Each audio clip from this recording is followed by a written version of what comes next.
नमस्कार, आप देख रहे हैं डेली 24 भारत। मैं हूं आपके साथ स्तुति झा। रुक करते हैं दिल्ली एनसीआर की बड़ी खबरों की तरफ। दिल्ली इंडिया एआई समिट 2026 के दौरान राजनीति तनाव सामने आया जब यूथ कांग्रेस के 8 से 10 कार्यकर्ता क्यूआर कोड के माध्यम से भारत मंडपम परिसर में प्रवेश कर गए।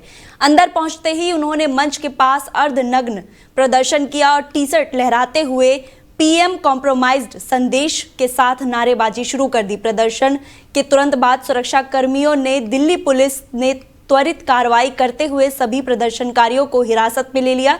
उन्हें तिलक मार्ग थाने ले जाया गया, जबकि कुछ प्रमुख पदाधिकारियों को भी हिरासत में ले लिया गया है।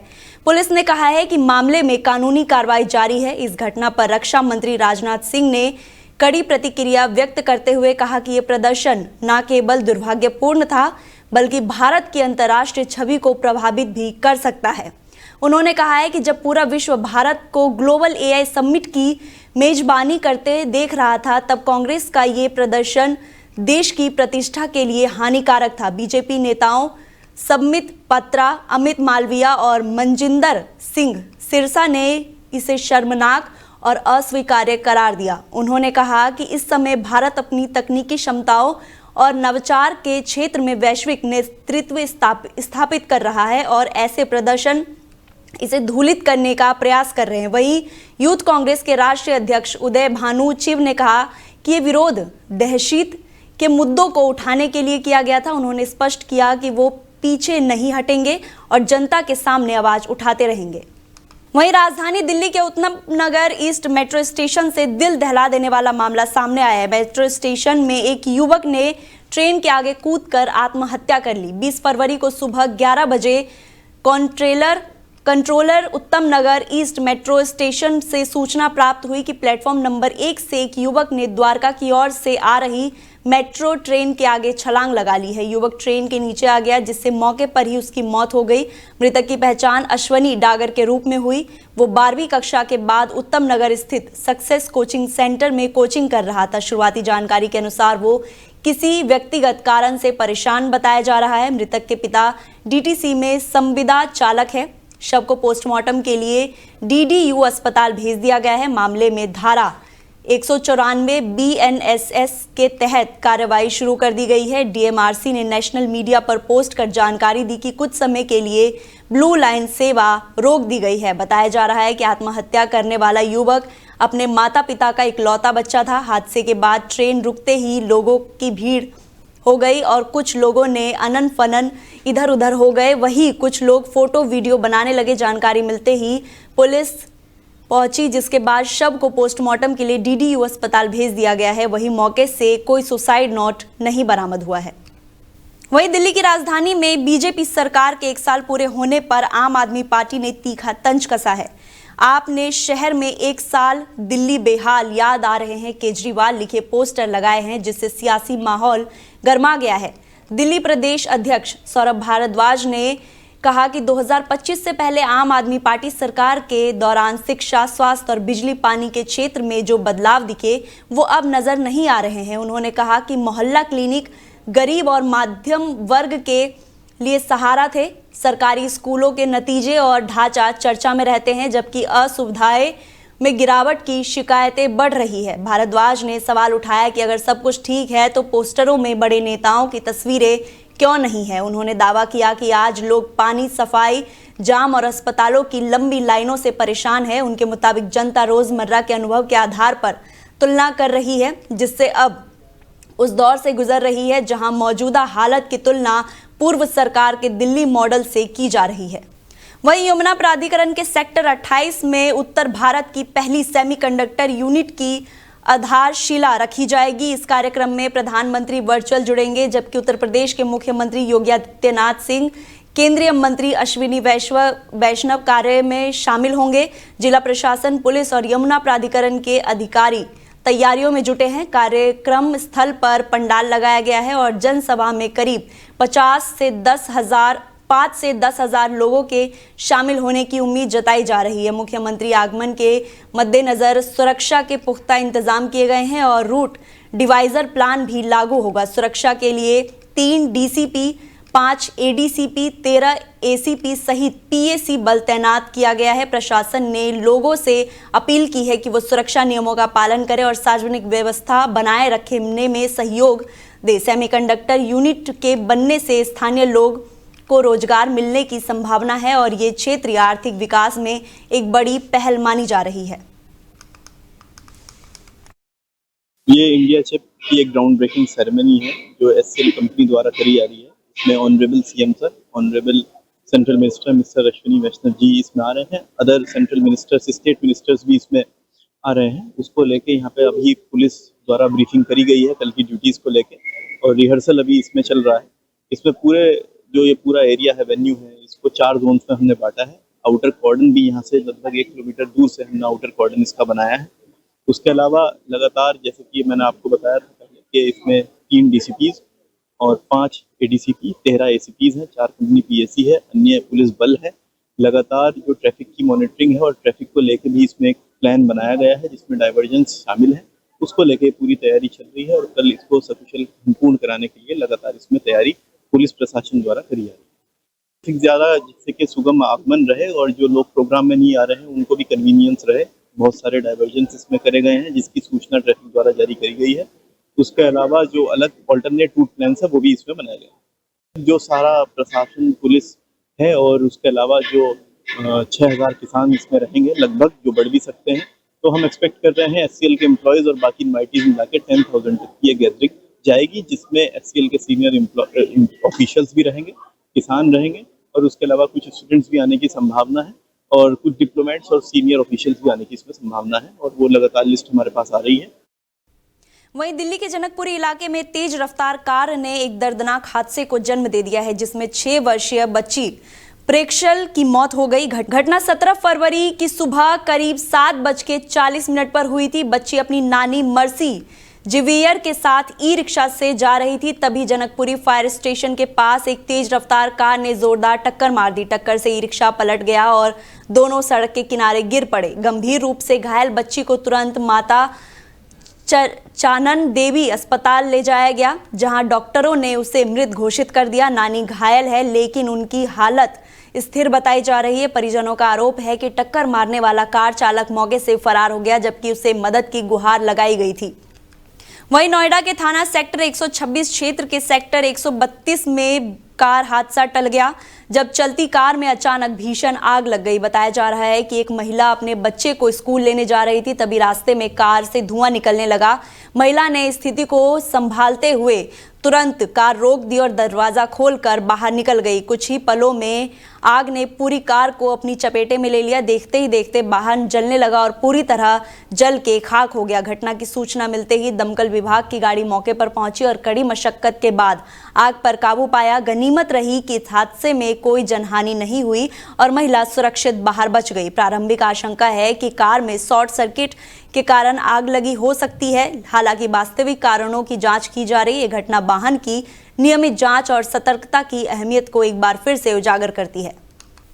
वहीं ग्रेटर नोएडा के बीटा 2 थाना क्षेत्र स्थित रसायन इंटरनेशनल स्कूल में एक छात्र के स्कूल के बाथरूम में करीब 1 घंटे तक बंद रहने का मामला सामने आया है। परिजनों का आरोप है कि 7वीं कक्षा की छात्र बाथरूम के अंदर फंसी रही और लगातार चीखती चिल्लाती रही, लेकिन काफी देर तक किसी ने ध्यान नहीं दिया। बताया जा रहा है कि महिला सफाई कर्मचारी ने आवाज सुनने के बाद बाथरूम का दरवाजा खोला, जिसके बाद छात्रा को बाहर निकाला गया। प्रारंभिक आशंका है कि किसी अन्य बच्चे ने शरारत में दरवाजा बाहर से बंद कर दिया होगा। हालांकि स्कूल प्रबंधक की ओर से इस संबंध में विस्तृत बयान अभी सामने नहीं आया है। घटना के बाद परिजनों ने काफी रोष दिखाया है। उन्होंने मामले की शिकायत जिलाधिकारी से की है और स्कूल प्रशासन की लापरवाही पर सवाल उठाए हैं। अभिभावकों की मांग है कि पूरे मामले की निष्पक्ष जांच कर जिम्मेदार लोगों के खिलाफ कार्रवाई की जाए ताकि भविष्य में ऐसी घटनाएं दोबारा ना हो।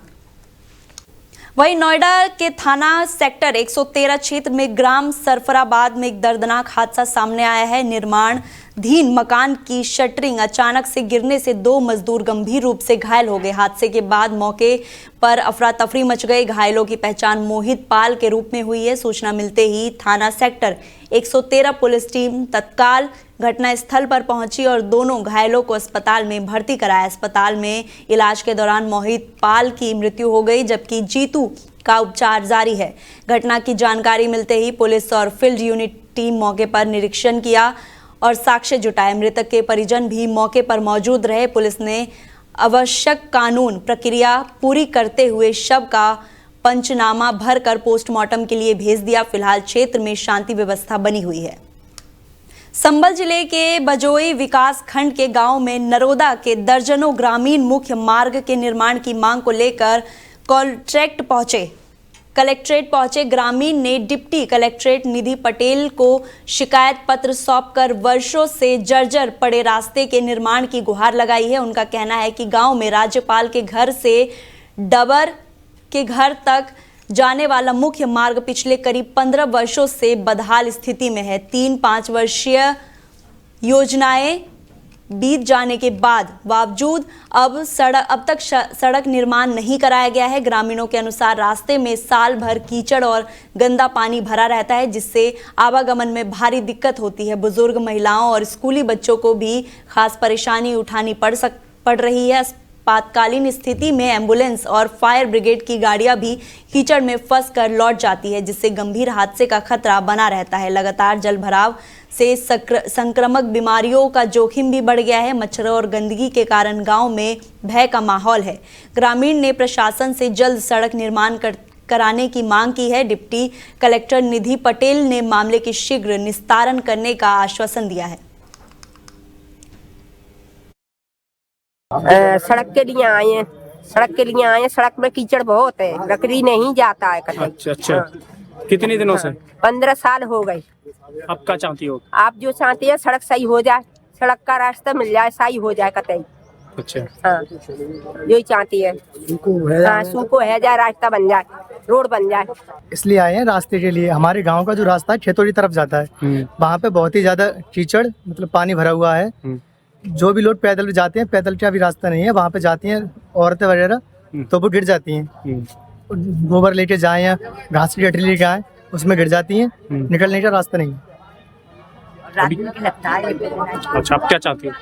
यही चाहते हैं हमारा समाधान हो जाए, रास्ता बढ़ जाए। कितने दिनों से है ये समस्या? ये लमसम 12-15 साल हो गए। इससे पहले किसी को शिकायत दी? शिकायत नहीं दी है, बट वहाँ पे वो सचिव जाते हैं, सचिव और अधिकारी जाते हैं, देख के आ जाते हैं, डलवा देंगे, बट किसी ने समाधान नहीं किया है। सड़क के तैयार ना क्या है सड़क? पानी में लेकर रहे हैं हम।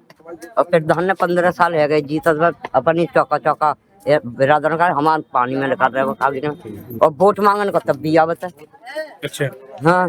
कितने दिन हो गए इसको? 15 साल है गए हमें लेकर तक हमें पानी में। क्या चाहते हो? सड़क हमारा तो चाह रहा है। सड़क अभी निर्माण किस को शिकायत दी है? किसी को अभी तक? अभी तो आए हैं हम। रोड के लिए आए हैं। क्या समस्या है रोड की? रोड पे पानी भर रहा है। कितने दिनों से? करीबन 15 साल से भर रहा है, उसी पे चल रहा है। अच्छा, आप क्या चाहती हो? हम ये चाहते हैं कि हमारा रास्ता क्लियर हो जाए बस। आप अभी किसी से मुलाकात हुई आपकी? अभी तो किसी से मुलाकात नहीं हुई जी सर। अच्छा। हाँ, यहाँ पर आए थे तो मतलब कह रहे हैं वो लोग मतलब चले गए। वहीं सीतापुर जिला कारागार में पुलिस कस्टडी में एक दिल दहला देने वाली घटना सामने आई है। रामपुर काला थाना क्षेत्र का रहने वाला आरोपी आशीष, जो नाबालिग को भगाने के मामले में जेल ले जाया जा रहा था, कारागार के गेट पर ही ब्लड से अपनी गर्दन काट ली। घटना इतनी गंभीर थी कि मौके पर ही अफरा तफरी मच गई। जेल अधिकारियों ने तुरंत उसे जिला अस्पताल में भर्ती कराया, जहां उसका इलाज जारी है।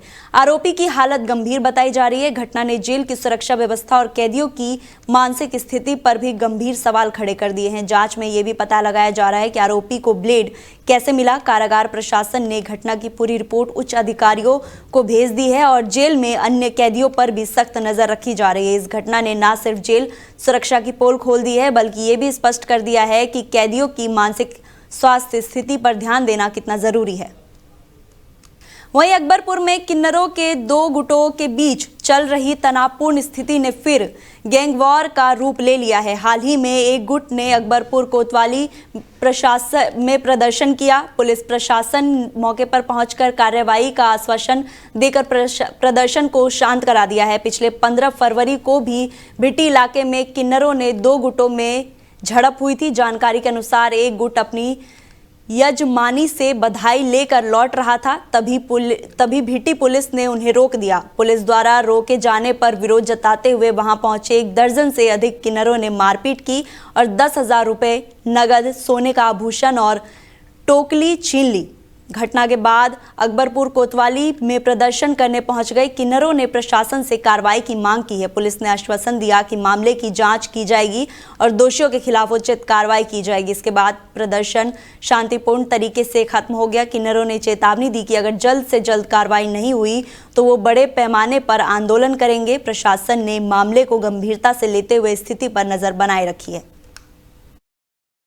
बोल रहे हैं अकबरपुर से, पूजा मिश्रा की चेला विशाखा। ठीक है, हम आज आए थे, हमारे साथ 4 दिन पहले भीटी थाना क्षेत्र के अंतर्गत कुछ विपक्षी किन्नरों के द्वारा उनके साथ गुंडे लेकर के उन्होंने हमारे बुजुर्गों की धरोहर छीनी, हमारे जेवरात छीने, हमारे पास जो हमारी जजमान की दी हुई रिजक थी वो छीना। ठीक है, हमारी ढोलके छीन ली उन्होंने। फिर हम आए थे हम अपनी समस्या को लेकर प्रशासन के पास आए।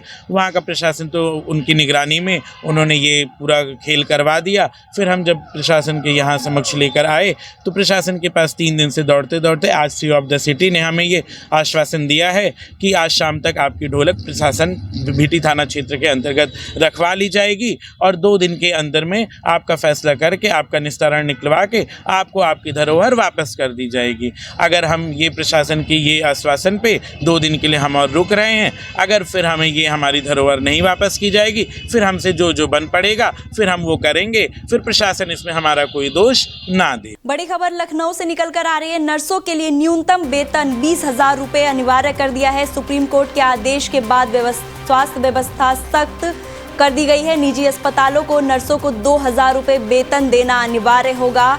कम वेतन देने वाले अस्पतालों पर कार्रवाई होगी। स्वास्थ्य महानिदेशक डॉक्टर पवन कुमार अरुण ने निर्देश जारी किया है। सीएमओ लखनऊ को सख्ती से पालन करने का आदेश भी दिया गया है। 10,000 से ज्यादा निजी अस्पताल संचालित किए जाएंगे। अब 10-12 हज़ार में ही नहीं चलेगा नर्स का वेतन। वहीं अमोहा के डिडोली क्षेत्र के जोया कस्बे में एक फ्रूट गोदाम में अचानक भीषण आग लगने से इलाके में हड़कंप मच गया। आग इतनी तेज से फैली कि पूरा गोदाम धुएं के लपेटे में डूब गया। बताया गया है कि गोदाम की छत पर सोलर पैनल लगने का काम चल रहा था। इसी दौरान वेल्डिंग करते हुए समय निकली चिंगारी नीचे रखी प्लास्टिक की केट्स पर गिर गई, जिससे आग ने पलक झपकते ही विकराल रूप ले लिया। प्लास्टिक के गंभीर स्टॉक में आग फैलते ही वहां अफरा तफरी का माहौल बन गया और लोग अपनी जान बचाकर भागते नजर आए। स्थानीय लोगों ने साहस दिखाते हुए आग को बुझाने की कोशिश की और तुरंत पुलिस और फायर ब्रिगेड को सूचना दी। मौके पर पहुंची फायर ब्रिगेड की टीम ने कड़ी मशक्कत के बाद आग पर काबू पाया।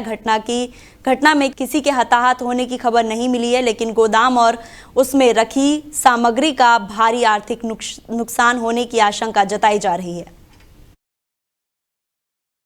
ये एक अहमद नाम के व्यक्ति हैं यहाँ जोई में। इनका फलों का गोदाम था, अंगूर की दुकान थी। इनकी टीन छत पे सोलर पैनल लगा रहे थे, तो उसमें वेल्डिंग हो रही थी, उसी चिंगारी निकली, उसी से यहाँ पे नीचे चिंगारी निकल गई, गिर गई और आग लग गई। समय रहते इन लोगों काफ़ी सामान लोगों को बाहर निकाला, लेकिन आग बढ़ गई। बाद में फायर ब्रिगेड और पुलिस को जब सूचना मिली तो सब लोग तुरंत मौके पहुँचे, आग को काबू कर लिया गया है। कोई जान माल की क्षति नहीं हुई है। मौके पर शांति व्यवस्था सामान्य है, विधिक कार्रवाई प्रचलित है। ये एक अहमद नाम के व्यक्ति हैं। फिलहाल मेरे साथ बुलेटिन में इतना ही। आप देखते रहिए डेली 24 भारत। नमस्कार।